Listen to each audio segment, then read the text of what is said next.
What is up? Happy Sunday. Happy Sunday. Happy Memorial Day. Shout out to all the veterans in the house. Tonight we got a special tasting for everybody. We got Detroit City Distillery. It is their bourbon whiskey, single barrel. It is their Butcher's Cut. It is a new one for me. I never had it as a gift that I was given for my birthday a few weeks ago. My good buddy Sean. Appreciate you, Sean, for hooking it up. So we're going to try it tonight. I'm excited. Been a while since we did bourbon. We've been on the beer kick for a little while, so thought we'd change it up. Get a little classy for you. Get a little classy. So let's give this a little sniff here. Ooh, it's nice.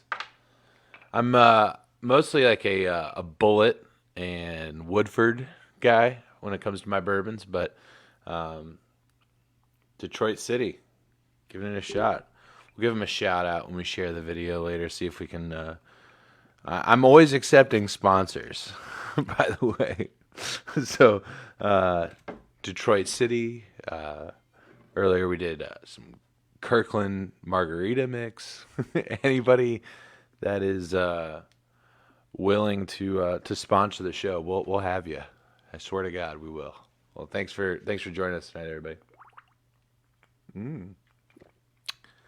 Ooh, that is nice. That is real nice. If you're joining the show, go ahead and drop a like on the video. Helps me out a lot. Share it if you're feeling frisky. Would really appreciate it. Say hi in the chat. Let me know that you're hanging out with us tonight. Pretty productive Sunday on my end. I don't know about you guys. It's absolutely gorgeous here in Michigan. I don't know if you can tell. I got a little burn action working out in the yard today. It's absolutely gorgeous out. I had to take advantage of it. Got the girlies to bed. Got them to bed pretty early. Nice advantage. We watched, what was the movie tonight? Beauty and the Beast was the night tonight. Which, by the way, notice something. And as I'm watching these movies with my kids now, I'm noticing things that I didn't really pick up on prior to when I was a kid watching them. So Beauty and the Beast, set in France, right? The first song, they're literally saying like bonjour like 757 times. And they're going through with all this French, like there's boulangerie is posted up over the bakery, and then she goes back and talks to her dad, and this motherfucker is basically from Kentucky. Just thick Southern accent. I'm going to the fair. It's just absolutely hilarious. It's the things that you pick up on the second time around now as an adult, as a parent, watching these movies. It's just absolutely hilarious. Anyway, so last week, if you didn't catch this show, we went through every single NFL team and picked the record of every team. I predicted that the Super Bowl next year will be a repeat. It will be the Bucks versus the Chiefs, and that the Chiefs this time would edge out the Tampa Bay Buccaneers. Todd Gottschall liking the video. Todd, what is up, brother? Good to have you. Good to have you. Hope the kiddo is asleep. Hope you're able to just sit back and enjoy a beverage with me tonight. So we talk some Bengals, talk some Lions. But speaking of Todd was one of the people that was able to contribute to our fundraiser, which is still going on. Venmo and PayPal are in the description. We are raising money for the Wounded Warrior Project, fitting on Memorial Day weekend. If you haven't been able to do anything in honor of veterans, this is a great opportunity. We are at a fundraising goal. Currently, we are at $50. We got 350 more to go to meet our goal. We're going to do this every single show until we get to our fundraising goal. So If you're able to donate to the cause, that would be awesome. 50% of everything up until our goal will go to directly to the Wounded Warrior Project. And then anything after our goal, 100% of the proceeds going directly to the Wounded Warrior Project. So we got a couple of things to talk on tonight. We're going to talk Bengals. We're going to talk Burrow. We're going to talk about the wide receivers there in the Bengals that everyone's reporting to OTAs. So we're going to talk a little bit about that. We're going to talk about on the Lions side a little bit of Penei Sewell, a little bit of Todd Gurley action, also some high productivity out of the OTAs for the Lions as well, which is worth noting. So we're gonna dig into that as well. But first and foremost, Joe Burrow's back with a new grill. By the way, Joe Burrow back at OTAs says his knee is about 80 to 85% good. Back in February, I think he was saying somewhere around like 15-20% is where his knee was at. So, this is kind of confirming the reports that we were hearing earlier that from his doctor saying that he's on track to go for week 1, which is absolutely amazing. Considering, this wasn't just like a run-of-the-mill knee injury. It was a pretty substantial knee injury, losing some, I think there was multiple ligament tears in that knee. So, this isn't like Mahomes a couple of years ago where it was like a partially torn meniscus and he missed 4 days and he was back out there the second. He missed one game basically and then was back out there. This isn't like that. Pretty substantial knee injury occurred for Joe Burrow. So getting him back out there week 1 is going to be huge, especially against the Vikings. The Vikings are a team where we're going to have to outscore them, in my opinion. The Vikings defense was pretty suspect last year. They did a lot in the offseason to try and address those needs. And with a coach like Mike Zimmer at the helm in Minnesota, if you're adding assets and he's telling you want to bring people in, Mike Zimmer's the kind of guy that can get a lot of buy-in really quickly with new people just because of the kind of passion that he coaches with on a regular basis.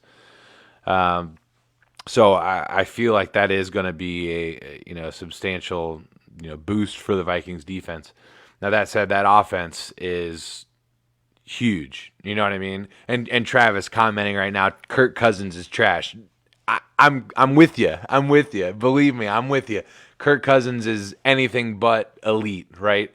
I have multiple times on this program, I have called Kirk Cousins Andy Dalton light because he kind of is, right? You're a little bit more comfortable with it, like a light beer, right? You're a little bit more comfortable with a light beer. You feel a little bit good about it. Summer's coming up. You got to get that summer body ready. You're a little bit more comfortable with a light beer than Kirk Cousins than you are like Andy Dalton. So that's why I call him Andy Dalton light. That said, Kirk Cousins, you can live with it.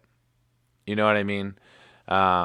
You can live with it. And then you got Justin Jefferson, who broke the rookie record for receiving yards last year. I think it was 1,400 receiving yards, which is absolutely insane. That's the measuring stick now. And you got people saying, can Jamar Chase do that? Can he break the rookie record? Yeah, sure, he could. But if he doesn't, is it a failure? Absolutely not. Absolutely not. It's not a failure if Jamar Chase doesn't do what Justin Jefferson did last year. And they got Dalvin Cook and Adam Thielen. The Vikings offense is pretty potent, right? It's the reason they were in most games because it definitely wasn't their fucking defense. We can all admit that. So it's something to look for. Week 1, I'm anticipating a shootout. So Joe Burrow being back is big. A couple of comments rolling through here. I want to get to these. I saw this is from Travis. I saw they were close to trading up with the Panthers to get Fields, and it fell through. That would be very interesting. And now look where he's in the division at the Bears. So that's pretty interesting. And Panthers, I'm trying to remember who they went with their pick off the top of the head. I can't really remember. Let's see here. John with a comment. I love having John. Welcome back, though. By the way, John, I haven't had you on the show in a little bit, buddy. It's good. It's good to have you with us tonight. I appreciate you.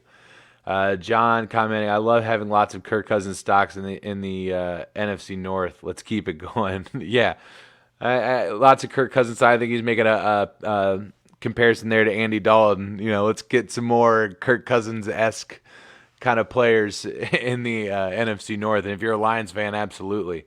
I mean, if you're a Lions fan, you weren't super jacked up about the fact that that the Bears took Justin Fields. That said, they also have Matt Nagy as their head coach, so who cares, kind of thing. He was supposed to be the guy that was going to develop Mitchell Trubisky. What happened? We saw what happened. So, thoughts and prayers to Justin Fields as of right now. And I talked about it when he was drafted, is that the unfortunate thing for Justin Fields is that he is kind of the savior of Matt Nagy's career right now as a head coach, at least currently. Oftentimes we see when, head coaches get fired, they'll, go back to being a coordinator somewhere, and then, within a couple years they'll end up as, get another shot as a head coach as long as they're a white guy, typically. Sorry if that made anyone uncomfortable. Looks like we're getting some more viewers streaming in. If you could drop a like, drop a share if you're feeling frisky, we'll greatly appreciate it. So you got a couple more comments. Jefferson is sweet. They took Horn with the first overall pick. The Panthers did, or first round pick. That is so. Jefferson is sweet, and it was interesting. I heard him. I think he was on the NFL Network. It may have been ESPN. They had Jefferson on, and they were talking. Obviously, the Bengals' Week 1 matchup is the Vikings, and so Jefferson, Chase, Burrow. Even now that the Bengals went out and picked Thaddeus Moss up off waivers, I believe from Washington, if I'm not mistaken. It's and then Tevin Sheldon, who was nose tackle on that LSU team as well. You're getting a lot of the LSU boys back in the same building. So a lot of excitement around that week 1 matchup. At least from my perspective, I think there's probably a lot of people excited in Minnesota as well. Some more comments coming in. I really appreciate it. Guys, keep them coming. It's incredible how little Fields would have to do to be the best QB the Bears have ever had. The metric is hilariously low. It really, really is. It's really bad. I don't understand their philosophy as an organization. Travis, great comment. I don't understand that. How do you not invest in that position? Technically, they did, I guess, if you want to consider Trubisky, but he wasn't even the top prospect on the board at that time, and they reached for him. They could have had Deshaun Watson. I mean, yeah, Patrick Mahomes, but Patrick Mahomes, at least in my opinion, Patrick Mahomes was a little bit more of a reach. At that point, there was a lot of talk about, can he replicate what he did in college? And there were a lot of people that didn't think that he could do that. Pops liking the video. Dad, thank you for joining. I appreciate you. Love you. Thank you. So the Bears taking Mitch Trubisky. I remember watching when that pick was made. Everybody was just sitting around looking like, what the fuck did they just do? Are you serious?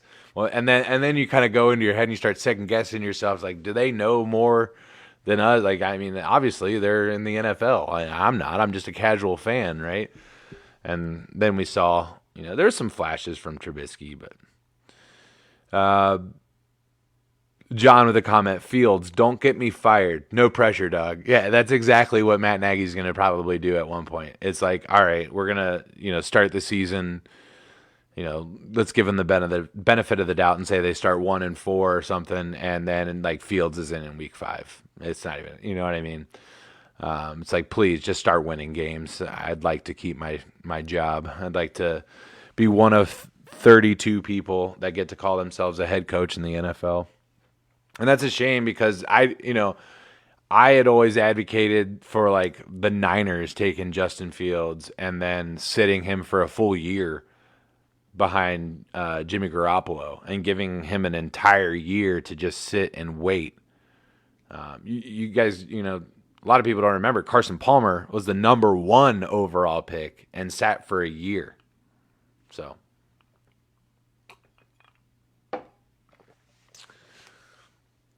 let's see here. They traded up from 3 to 2 for Mitch. So it wasn't that big of a trade up, but still the second overall pick, right? That's a couldn't wait one more, huh? Somebody was going to jump in front of you to get Mitch fucking Trubisky. Okay. Anyway. So like I was saying, Burrow is back. And he's got a new grill, it looks like. I don't know if they're veneers or what it is, but Burrow had some dental work done. He's looking good, looking great. Saw him out there throwing a little bit. Looks like he's starting to put some weight on that left knee, which is huge. Obviously, your lead leg when you're throwing is very important. So it's good to see him out there. Burrow in his first initial press conference was saying that it's good to get out there and see everybody, and that he as a leader didn't really want to be in a position where he wasn't at OTAs. He wanted to be present. Which brings me to another interesting point is about attendance at OTAs. There has been some questions about Zach Taylor and his coaching staff choices and his ability to connect with Marvin Lewis era veterans that were on this Bengals team, or lack thereof, rather, a la Carlos Dunlap, right? William Jackson, as he left the Bengals this year for Washington, had some comments that he wanted to get out of that organization. Carlos Dunlap had many a disagreement, visible anger issues on the sideline with, more often than not, Lou Anarumo, the defensive coordinator for the Bengals. And, there are some questions that were raised whether or not Zach Taylor can captivate a locker room. I think those are gone now. I think that issue is no longer one, as of right now at least. We'll see when we start playing football games whether or not we're winning and how that works. But the Bengals had 100% participation in terms of OTAs. Everyone showed up. And those are, I think they're called optional team activities or something like that. They're not mandatory. If you don't show up, you will still get paid. There's no obligation for anyone to be there. Rookies, pretty much, you better fucking be there is kind of the mentality. However, there have been rookies that have held out from OTAs because they haven't gotten their contract yet. In this new age of rookies being able to negotiate more about their contracts on the front end on their rookie deals, you have seen some rookies hold out. Not the case. Everyone's showing up. Jamar Chase hasn't even signed his contract yet. No worries there, by the way, whether or not Jamar Chase is going to sign. It's going to happen. And everyone showing up is a big deal. DJ Reader, CJ Uzama, they are injured, but they were there on the rehab field working out with the team. Joe Mixon, he was there, obviously injured, didn't finish last year. Zach Taylor said he showed up full of energy, full of excitement, had a ton of energy out on the field. He was ready to go. Very vocal as Joe Mixon is, as you would expect him to be. I'm very excited to see. I'm very excited to see where Joe Mixon goes this year with a revamped offensive line, which we're going to touch on later tonight, because I'm absolutely just fucking sick and tired of the national media just throwing tremendous shade at the Bengals for what they did, or rather what they think they didn't do this offseason. We're going to talk more about that later. But anyway, 100% participation in OTAs, huge. And what that shows to me is that these guys have bought in. They understand what it means. They understand that getting to these OTAs is important for building some kind of synergy around this organization, and especially on the defensive side of the ball when we have so many new faces this year. And we're going to talk a little bit about that, particularly on the defensive line side of the ball, or side of things. But we got a lot of new faces on the defensive side of the ball this year. Getting these guys together, learning about each other's tendencies and how they can help make each other better. It's huge. couple of comments here I do want to get to you. I'm not leaving you out here. John with a comment. Trubisky made the best throw of his career in the playoffs. And it was such a bad drop by the receiver that I legitimately felt so bad with it. I don't actually remember that play. The Bears weren't in the playoffs this year. I don't think, were they? No. So I don't recall that one. John just has a vault of just football knowledge, and so he's just dropping it out there. Sorry, John. Uh, Travis, for a few years, the Titans got held up in signing their first rounders, fighting over offset money. Who would pay salary if the player got cut before the contract was over and got claimed? Yeah, that's a good point. That's a good point. But a first rounder, I mean, you're not going to cut him, right? Even if he's hurt. Ask the Bengals. It's happened a lot pretty recently. I tell you what, boys and girls, this is a nice gift I got. This Detroit City Distillery Butcher's Cut Bourbon, single barrel. It's really good. It's really good. This is batch number 1, by the way. Maybe I should have saved this a little bit longer. This is really nice. Nice bottle. Shout out to Sean. Shout out to Hickory Hill Golf Course in Wixom, Michigan. One of my favorite places. John, did you just send me a YouTube clip of that throw by Mitch Trubisky? I'll post it to the page later tonight. That's so awesome. Yep, I'll send it to you. There's the comment right there. Travis, it took months to sign Mariota because of it. Yeah, but at the same time, you always knew the deal was going to get done. You know what I mean? That's kind of the point I was trying to make about Chase, at least. You know the deal's going to get done. He's not sweating it. Obviously, he's going to OTAs. The Bengals aren't sweating it. It's not really a story floating around right now. Maybe you don't even know that it didn't happen until I just said something, but it's going to happen. It's going to get signed. Jackson Carman, second-round pick out of Clemson. Trevor Lawrence's left tackle is now probably going to compete for the right guard position for the Bengals.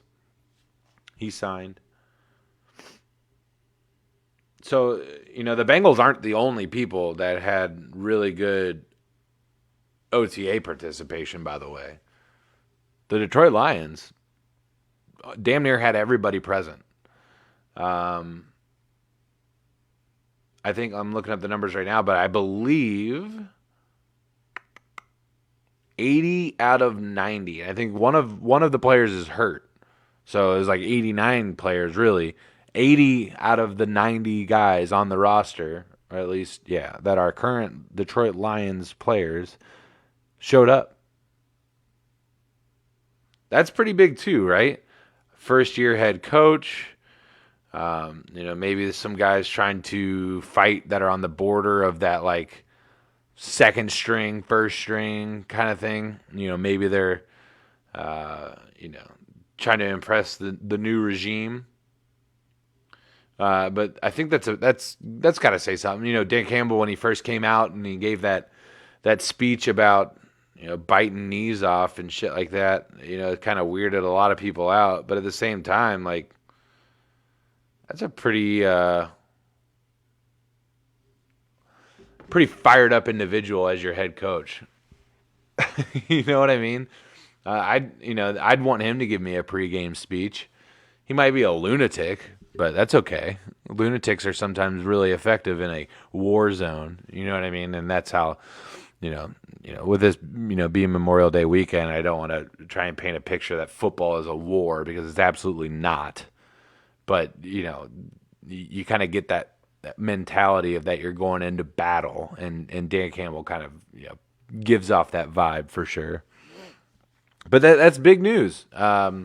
So maybe you're getting some solid buy-in from the Lions from the players at least, and the Lions. We're gonna keep talking a little bit about the Lions here, because they had something happen this week that was actually pretty cool if you're a Lions fan. Probably would have been a lot cooler maybe like, I don't know, 3 years ago. But Todd Gurley came in for a visit. Todd Gurley, running back, former running back of the Atlanta Falcons. Before that, the LA Rams. Went to the Super Bowl with the Rams. Was their running back when Jared Goff was their quarterback. I mean, it makes sense, right? There's a lot of Rams and Saints connections on this Lions organization now. And, you know, I think it's interesting that Todd Gurley's coming in to visit. It's cool that Todd Gurley's coming in to visit. But at the same time, it's like, when are you going to actually invest in that position, being the running back? I'm going to get into that. I'm going to jump to these comments real quick. Looks like we got a couple. One from Travis talking about the contracts again for the first rounders. Yeah, the players don't have the leverage they did before the CBA made that pay scale. John with a comment. The Bengals know the AFC North is an uphill battle. Absolutely. Absolutely true. The Bengals do know that the AFC North is an uphill battle. It's very competitive. But they also know that they have a fucking shot. I think that has something to do with it too. That if they can be that team that goes from worst to first, because it happens every single year, worst to first happens in at least one division in the NFL. And if the Bengals can be that team, you know, I think they're buying in on that. And that's good. That's a good thing. A couple comments here. Ricky, Corey. Oh, shoot. It's Bridge. Bridge is commenting. Prune. Bridge and Kimmy commenting. Bridge, what am I sipping on? Oh, well, it's funny you ask, Bridge. I'm sipping on Detroit City Distillery. Bourbon whiskey, single barrel, butcher's cut, which was given to me by your lovely fiance as a birthday present, Bridge. And it's tasty. It's nice. It's nice. Whenever you're drinking bourbon, people, have a glass of water with you. It oxidizes. It brings it out. It's nice. Sometimes I'll even put a splash of water in the bourbon. It's good. I'm telling you. Lions have invested in a running back recently, Kerryon Swift, and they end up playing Adrian Peterson. Exactly. That's my point. You're not investing in it. You're just wasting draft picks. If you're going to draft first or second round, let me talk about Kerryon Johnson, first of all. Kerryon Johnson, he was injured all the time in college as well. What did you think was going to happen when he got to a point where people get injured even more? What did you think? You think he's just going to miraculously get more healthy? No. Come on. DeAndre Swift, there were question marks about him too. Let's be clear. There were question marks about DeAndre Swift too. Why? Because he's just small. He's not a big dude. But it was his rookie year last year, and like Travis's point, what did you do? Where did most of the touches go out of the backfield? They went to Adrian Peterson, who might as well drive a fucking hearse up to Ford Field every day. He's old. He's good. Yeah, he's the best option that you had at the time. But is that the best move for your organization going forward? No, it's not. Jesus. Can we please try and develop a running back? Please. I think Kerryon Johnson had one 100-yard rushing game in his career as a Lion. He has since been released, by the way. He's no longer on the Lions. And prior to that, I think the last running back to have a 100-yard rushing game for the Lions was Reggie Bush. Reggie Bush. Yeah, he was a Lion. For my non-Lions fans out there, yeah, Reggie Bush was on the Lions. A lot of people, Saints, and then he retired. Nope. So, I think like the Todd Gurley thing, sure, bring him in. Sure, if it's a cheap deal, why not? Kick the tires. Let's do a 2-year, $10 million deal for Todd fucking Gurley. Let's bring him in, sure. Bridge with the follow. Thank you, Bridge. I appreciate you. If you guys are feeling frisky tonight, I'm just saying, share the video. Get some other people in here. I'm feeling saucy. I got a whole bottle of bourbon. The kids are asleep. Katie's at a friend's house. We can talk football all night. I really don't care. I got nothing to do tomorrow. We don't got to work. Freaking weekend, baby. About to have me some fun. um, let's see here. Todd with a comment. Pretty sure he was the last 1,000-yard rusher, too. It's frustrating as a football fan to watch the demise of the Lions every year. Absolutely. And I root for the Lions, Todd, because they are the Bengals of the NFC, in my opinion.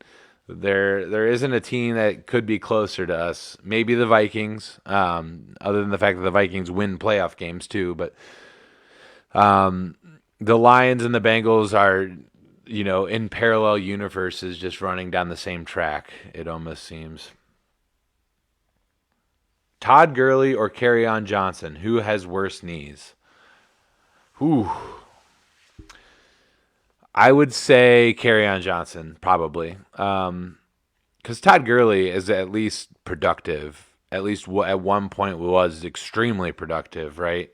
Especially in that Rams offense where he was, chewing up at least 50% of that offensive production was running through Todd Gurley. And then, through that, opening up so many other things for Jared Goff on the offensive side of the ball.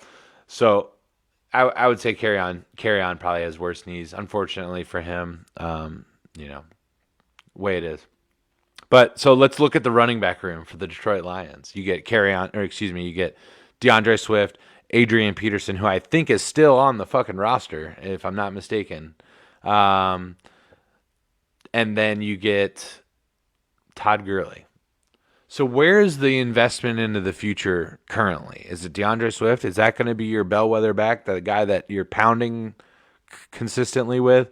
Or is he going to be your kind of like your passing option, your dink and dunk little, your rescue option, while Todd Gurley and Adrian Peterson are your, grind it out, pound it out between the tackles running backs? I don't know what their plan is at running back.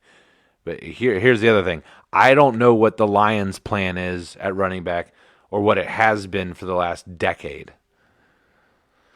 They just don't address that position. Nice tank. Can we get a nip slip? You can get a nip slip if I get a $50 donation to the Wounded Warrior Project. How about that? I'll sell myself because that's what we're doing here tonight as well. We did it on our last show, raising money for the Wounded Warrior Project. Last week we raised $50. Our goal is $400. That's our goal.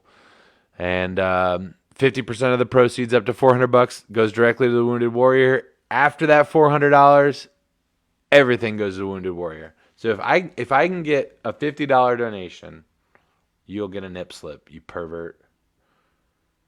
Let's see if we're getting any rolling in tonight. I'll just take a gander at the Venmo, at the PayPal. See if anything's good. Rick, I think it's Kim on Rick's Facebook, if I'm not mistaken. But have I ever heard of bad titties? No, I haven't. So close. Can almost smell them. Oh, man. Let's see here. Nothing on the Venmo, guys. Checking the PayPal. Nothing on the PayPal either. All right. You have your price. So, yeah, solid contributions on both the Bengals and the Lions for OTAs. 100% of the Bengals were at OTAs. 80 out of the 90 guys on the roster for the Lions were at OTAs. You got to like it as a fan base. I mean, there's so much like reading the tea leaves happening right now. Like you're kind of just like interpreting what's happening and, trying to make inferences like, oh, that's a good thing or that's a bad thing. And we don't really know. We won't really know until they put the pads on, until they start playing games that matter. That's,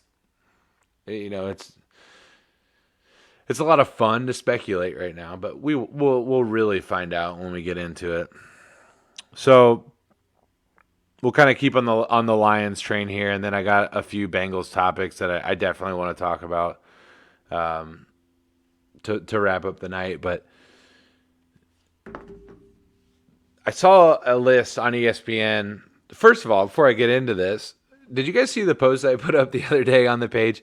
I went to the Lions ESPN page, and the first thing that I see on the Lions ESPN page is Matt Stafford in a Rams jersey, and it's like giving an injury update. Like, Matt Stafford, he injured his thumb and he'll be okay, or some shit like that. It's like, who is your quarterback? Did you realize he's not on the team anymore? I know he was your boy for a while, but as Elsa would say, let it go. Time to move on. Anyway,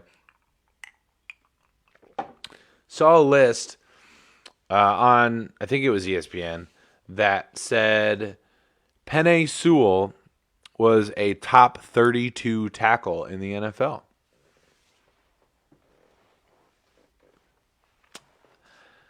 I mean, maybe he is a top 32 tackle. Think about it. There's 2 tackles on every team, though, right? I don't know the current state of the NFL tackle situation as a whole. I don't know what, the second best tackle on every team. I don't know. So maybe Penei Sewell is a top 32 tackle. I just thought it was a little much. Maybe a little. Would I have been excited, like, if the Bengals had taken Penei at 5th overall, and then they came out with that, and they're like, he's the best, top 32. He's one of the best, upper echelon, at least top half of starting tackles. Would I have been excited about that? Absolutely. I think it's just a little early. Kathy, thank you for liking the video. Uh-oh. Check your Venmo. Hashtag Titty City from Kim. Are we getting a donation to the Wounded Warrior Project right now, and thus a nip slip?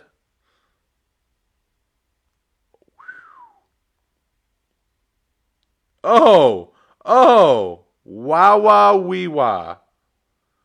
We got the donations rolling in. Bridge with a 75. Kim with an 85. Sean with a 105 donation. Oh, wait, this one's. There you go. You got it on Facebook Live. You're welcome. The things I do for our veterans. So where are we at right now?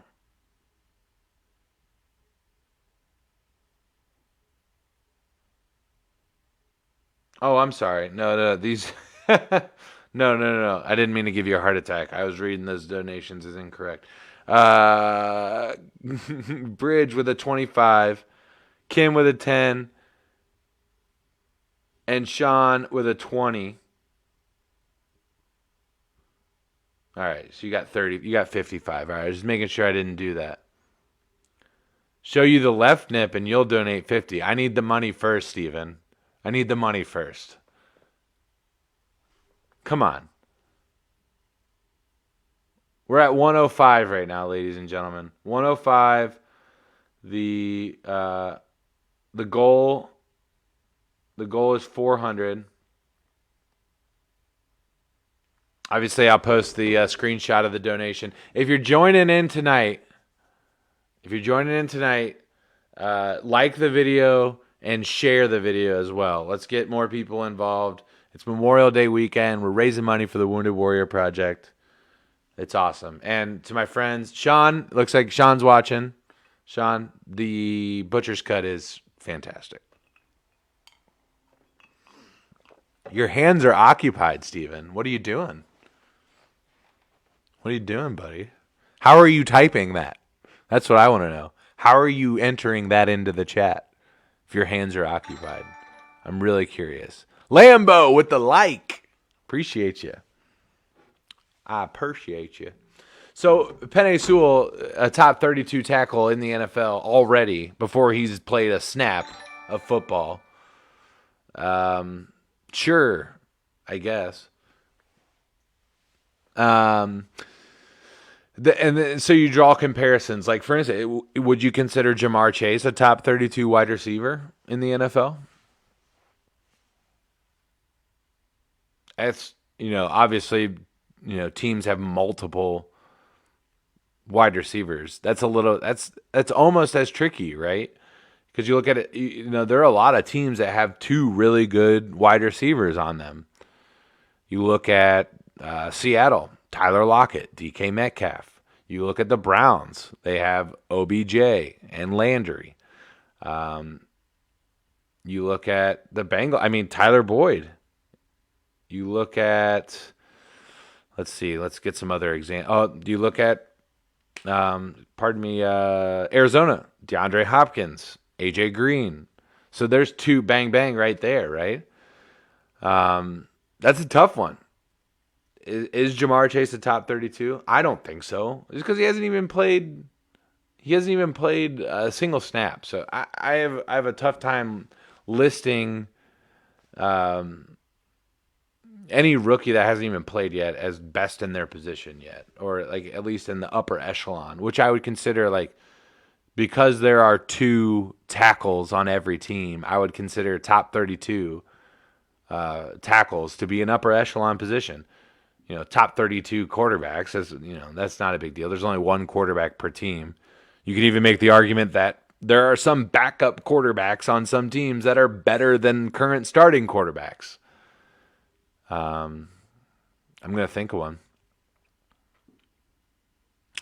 I don't think Joe Flacco's on the Broncos anymore, so I'd say Joe Flacco is probably better than whoever the Broncos are trotting out every week.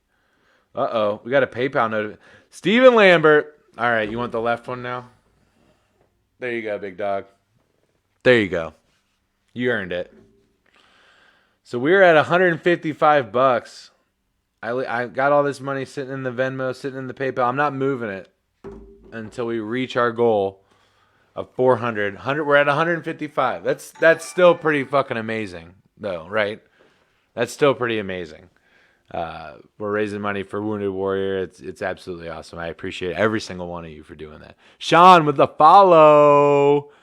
All right, Sean, you just earned free advertisement. So if you're looking for something to do,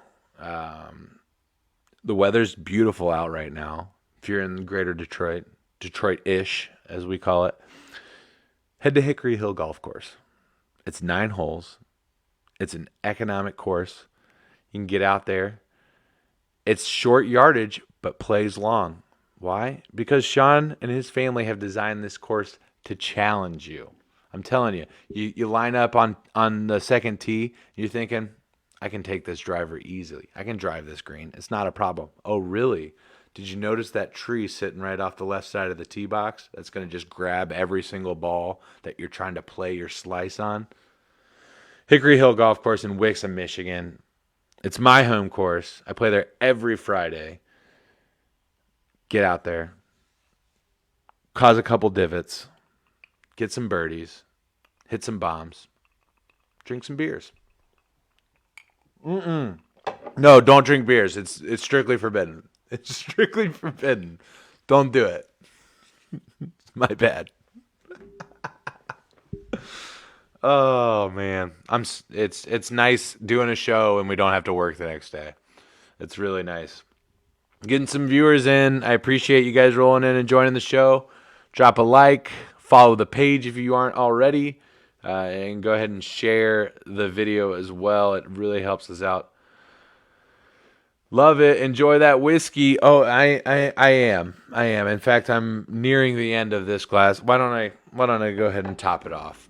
Just a little float on top. Again, we are enjoying if you're new to the show, every week I try and have a new spirit or beer to enjoy with you. I like good beer and I like good bourbon, so I like to share it with you and talk a little bit about it. So tonight we're having Detroit City Distillery bourbon whiskey single barrel Butcher's Cut as a gift given by my buddy Sean for my birthday. Oh, that's a nice pour. Just gonna enjoy that. All right. pushing up on the hour here, but we might go long tonight. That's fine. No problems. Okay. So let's see. You know, reporting into OTAs, obviously 100% of the Bengals were there. Steven with the comment here. I didn't want to forget you here, but keep up the good work. Thanks for learning us good on football. You're welcome. You're welcome. Steven, my big brother in our fraternity, will be the officiant at upcoming wedding. My upcoming wedding. Not upcoming wedding.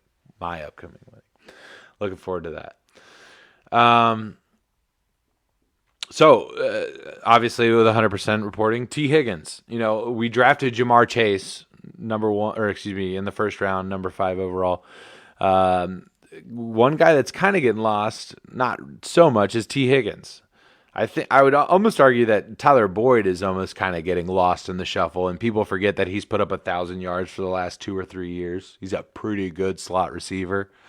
Tyler Boyd's getting lost in the shuffle, but good. Sleep on him. Just keep sleeping on him, NFL. Keep sleeping on Tyler Boyd. Do that because he'll make you pay. But T. Higgins apparently showing up for camp looking bigger, looking stronger, and faster, which was the only real thing that I was like about T. Higgins when we drafted him.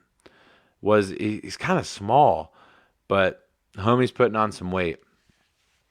So, if, in my opinion, I mean, you got Tyler Boyd taking over the middle, and you got Jamar Chase threatening on the outside. T. Higgins could break out next year. So if you're sitting around like the 7th round now, let's call it maybe the 10th round of your fantasy football draft, and T. Higgins is sitting on the board, might be time. Especially in a PPR league. And we're going to talk fantasy football if you want. If you guys want to talk fantasy football when the season gets started, we will. I plan on talking a little bit of gambling as well. I live in Michigan where it's, online gambling is totally legal. Obviously, when I lived elsewhere, we found ways to online gamble as well. But, I plan on talking a little bit of betting lines and my picks for the week and a little bit of fantasy football and recapping the games when the season gets started. So I'm really looking forward to that too. But T. Higgins, I mean, he looked really good last year. Almost an instant connection with Joe Burrow. Had some big plays. When it came to big plays last year for the Bengals in the wide receiver position, which there weren't many. Let's be honest, there weren't a lot of them. There's a reason we were picking top 5. T. Higgins was, one of the guys making those plays. So I'm really excited to see what, just over a year now of NFL weight training and diet and discipline and focusing on his craft 100% of the time. I'm really excited to see what that is going to do for T. Higgins. And I think he could be a big asset. And I'm seeing, a lot of things. I just don't understand the national media. They put out these things that say who's the best wide receiver duo or trio in the league, and they don't even mention the Bengals. They don't even mention them. It's just it blows me away, man. Just that is why Line of the Game is here. That is why we exist, is to talk about small market teams whenever necessary. And the ones I know are the Bengals and obviously the Lions. So I'm going to talk about them. But it just blows me away how much attention the fucking Jets get, or the Lions, or the fucking Bears, or just any other large market team that just fucking sucks. I don't get it. I do get it. Dollars. That's why. It's just annoying. So here we are fighting the good fight. I'm telling you guys, if you're drinking bourbon, have a glass of water as well. You won't regret it. So there's 2 more points I wanted to talk about, and we're getting into the trenches for the Bengals on these topics. And the first is the offensive line, because all you see everywhere, whether it's the Twitter mob or it's ESPN or some idiot on NFL Network or fucking Booger McFarland or some stupid shit. All they talk about is how Bengals didn't address the offensive line this offseason. Yep. Joe Burrow's going to have a hard time throwing to Jamar Chase from his back. You're an idiot. Then you haven't been paying attention. You haven't been watching. Let me put a disclaimer out there first before we move forward. I am not sitting here saying that the Bengals are going to have a perennial offensive line that is going to be top 10 in the league. They're going to mow down people. Joe Mixon's going to put up 1,200 yards this year. I'm not saying that. What I am saying is that they addressed the offensive line this year, and their offensive line will be better. So before we even talk about personnel, before we even talk about players that are going to be in the trenches, Frank Pollock, they fired Jim Turner, who, if you don't know, was the offensive line coach at the Miami Dolphins when they went through that bullying thing where like Richie Incognito was like making fun of another guy and there's a whole bullying thing and he like quit football and Jim Turner was supposedly like encouraging it and things like that. So a real solid guy. He's gone, no longer on the coaching staff. Brought back Frank Pollock.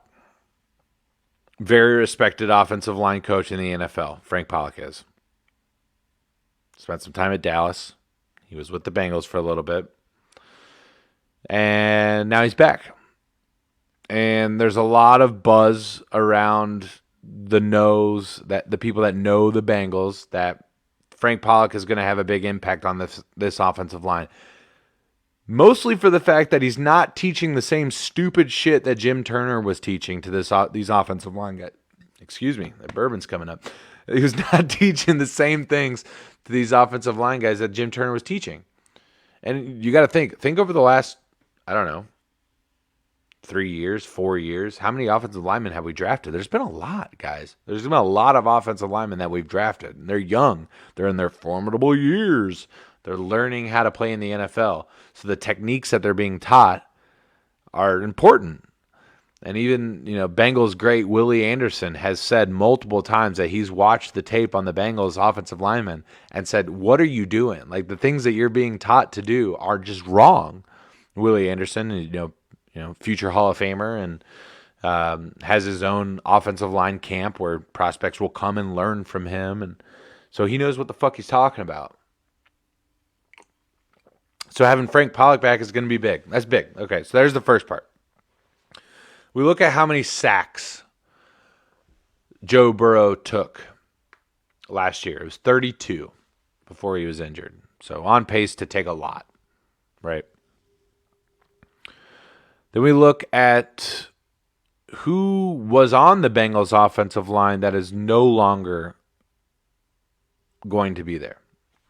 Bobby Hart, Alex Redmond are the first two big ones that come to mind. They're no longer on the team, guys. They're gone. They probably wouldn't start on any other NFL team around the league. Check now. Pull them up on Wikipedia. They're not on any other team starting, at least. I think Redmond got signed to do the Patriots, if I'm not mistaken. Alex Redmond is now on the Patriots, I think. But they're not going to be starting because they're not good. Okay? So we look at what's going to be the offensive line next year. Let's look at that. So left and right tackle, you got Jonah Williams, left tackle, right tackle, Riley Reiff. Center is either going to be Trey Hopkins or Billy Price. Let's just assume that it's going to be Billy Price because Trey went down with a knee injury last year. Probably not going to start for the first 4 or 5 games. Then you've got Xavier as a left guard. And then probably Jackson Carman is going to, or Quentin Spain. It's one of the two. How many sacks were those people responsible for? We'll even include Riley Reiff in this statistic. Riley Reiff, how many sacks do you think he was responsible for last year for Kirk Cousins? Let's take a guess.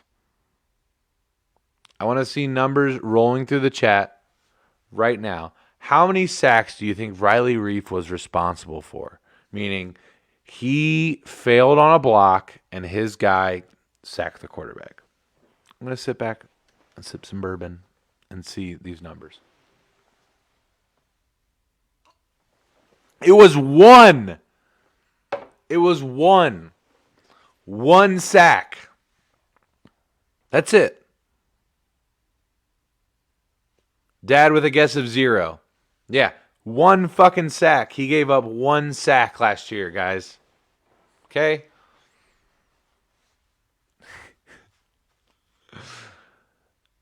So, let's say Riley Reiff included. I think we're looking at 5 to 10 sacks on that offensive line. That's what they were responsible for last year. If you're doing Jackson Carman, that data isn't available, obviously, because he didn't play in the NFL, so it's 0. If you're looking at Quinton Spain, you're looking at closer to like 5. So 5 to 10 sacks is what that offensive line was responsible for. Joe Burrow was sacked 32 times. The main culprits behind that are gone. They're no longer there. So if you're going to tell me that Riley Reiff isn't an upgrade on the corpse of a human being that is fucking Bobby Hart, then you just leave. Just stop talking to me. You don't know what you're talking about. Bobby Hart is not a starting tackle in the NFL. Riley Reiff is. He started at Minnesota for, I think it was 5 years. Now he's on the Bengals. It's been addressed. It's been addressed. The Bengals offensive line is not going to be top 10. It's just, it won't happen. It's just not gonna be that way. I hope I'm wrong on that, but it's not gonna go that way. That being said, it's going to be better. And another thing to consider, guys, and I've talked about this before, Joe Burrow gets himself sacked often. So what do I mean by that? I mean that the way Joe Burrow plays is improvisational. He improvs a lot. He moves around. The play breaks down, and he moves and does something else. And he is expecting that his wide receivers are on the same page with him, break out the route and move up the field and do something in order to help him or come back to him and get open that way in order to move the play down the field. That's when he is most effective. When the play breaks down, that's when the magic happens. Who else is like that? What are other quarterbacks that are like that? Russell Wilson, Patrick Mahomes. Those are the quarterbacks in my head that first come to my mind when I think about who is best when they're improvising. Patrick Mahomes and Russell Wilson. And if you look at the, the sabermetrics, the super analytical side of football, those guys are responsible for a lot of their sacks too. Patrick Mahomes and Russell Wilson get hit more than most. Russell Wilson, you could argue, is probably because they haven't invested in the offensive line since he's been there. Patrick Mahomes, it's more on the improv side. It's because he's moving around the pocket. He's jumping out of the pocket. But that's what you want him to do. You want them doing that.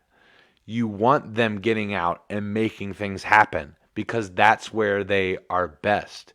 So, Joe Burrow's going to get hit next year, guys. He's going to take sacks. He's going to get hit hard.